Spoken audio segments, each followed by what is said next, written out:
Fala galerinha do canal Química em 12, aqui é o professor Franz Isoton para a gente ter uma aula especial sobre macetes na química. Mas se você não é inscrito no canal, aproveita, te inscreve, dá um like nesse vídeo e espalha para todo mundo, que tem uma aula agora envolvendo macetes, vão facilitar a tua vida. Vamos lá então?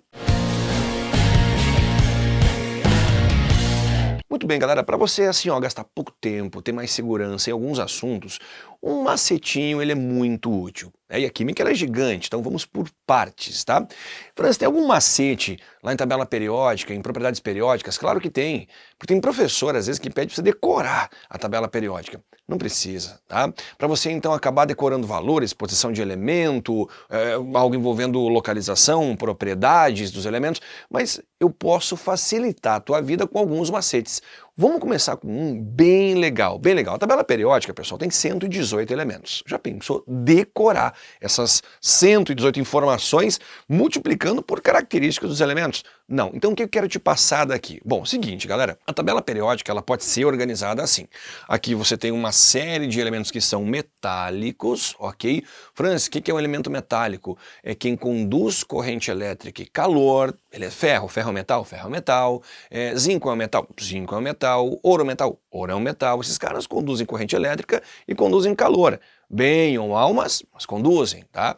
Geralmente são sólidos, tem o mercúrio, que é nosso único metal líquido a temperatura ambiente, tá? Possuem brilho, são maleáveis, são dúcteis, então isso tudo vai construindo o que é um metal, certo? E aí tem mais de 80 metais na tabela periódica. Na tabela periódica também, pessoal, nós temos os não metais, ou os ametais, que vão fazer o oposto, tá? Eles não vão conduzir corrente elétrica, não vão conduzir calor. Nós temos até algumas situações que cabem como exceção, por exemplo, tá? O carbono grafite é um ótimo condutor de corrente elétrica, ok? Não conduz calor. O carbono na forma de diamante conduz calor e não conduz corrente elétrica. Então você tem as situações, ok, específicas que funcionam meio que como uma exceção, né? Mas predomina isso. Conduzir ou não corrente elétrica define muito bem o elemento como sendo um metal ou um não metal. E aí eu posso ir citando exemplos, né? Eu falei agora há pouco, ferro é metal, ouro é metal, ouro é metal. Aí aparece assim, né? Ítrio é um metal, ítrio, tá? Esse cara aqui, eu não sei, porque ele não é tão óbvio, ele não é tão do meu dia a dia como os outros que eu citei, tá? E como é que eu vou saber se esse cara é um metal ou não? Bom, há um tempo atrás, a química, ela considerava elementos, tá, como semimetais. Nós tínhamos o grupo dos semimetais, certo? Bom, esse termo, ele caiu há um bom tempo. Franz, esse termo caiu há um bom tempo, por que você está falando neles? Porque eles vão ter uma utilidade para a gente que vai ser assim, ó, vou te explicar, tá? Veja bem, tá? Olha só, à esquerda da tabela, né, nessa região então aqui, pessoal, tá? Predominam os metais, beleza? À minha direita predominam os ametais, já sabemos quem é quem, o que cada um faz ou não faz. Os semimetais, termo, volto a dizer, que caiu há um tempo na química já, eles vão servir nesse momento para o seguinte, olhe bem, tá? O boro, ele era considerado um semimetal. Boro, silício, germânio, antimônio, arsênio, telúrio e polônio. Esses eram os considerados semimetais. E percebeu uma coisa que eles estão fazendo? Eles estão cortando a tabela periódica, porque a galera do lado de lá é metal, a galera do lado de cá é ametal. Então, se eu lembrar quem eram os semimetais, eu consigo separar metal de não metal. Aí o ítrio, sei lá, zircônio, paládio, caras que eu talvez não conheça muito bem, eu sei aonde eles estão, ok? Iodo, fósforo, será que é metal ou não? Eu sei onde eles estão e vou poder classificar tranquilamente em metal, é metal. Franz, então eu vou lembrar que boro, silício, germânio, antimônio, telúrio e polônio rasgam a tabela periódica? Isso, mas com um macetinho, e o macetinho ele é assim, bom se gear sábado, assim teremos polenta. Como assim, Francis? Assim, ó, quer ver, ó, bom se gear sábado, assim teremos polenta.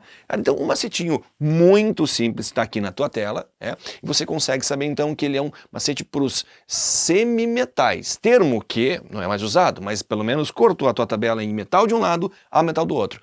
Maravilha? Então tá feito esse macete. Vamos para mais um.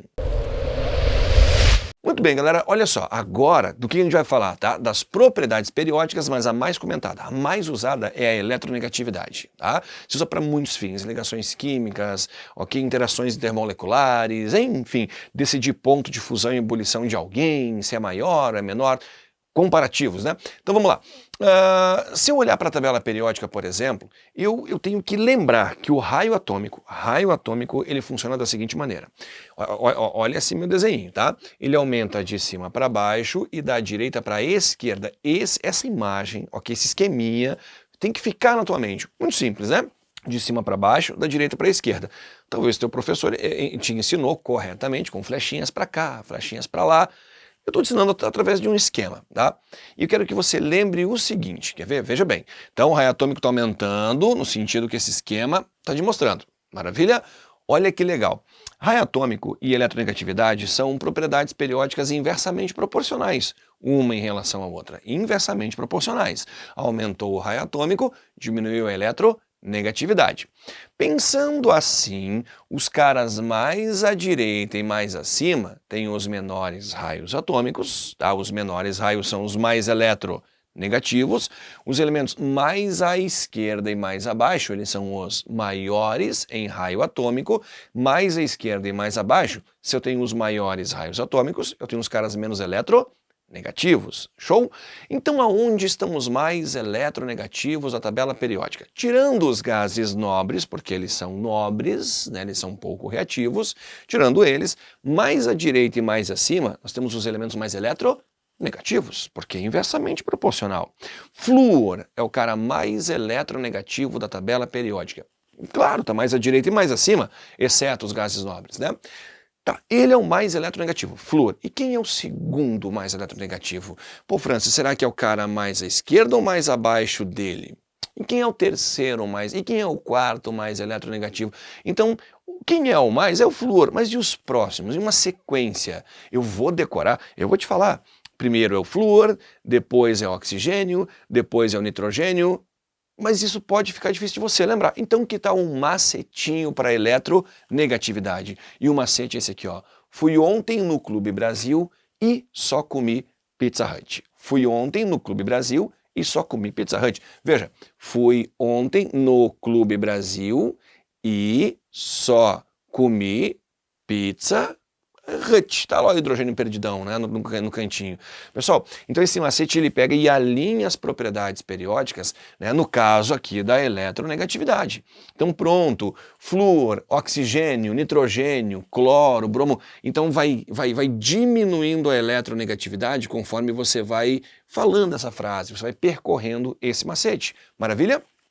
Então, uma grande dica para você usar quando for pensar em quem é mais eletronegativo, e isso depois você vai usar em outros assuntos. Isso é base para muitos outros assuntos. Eletronegatividade.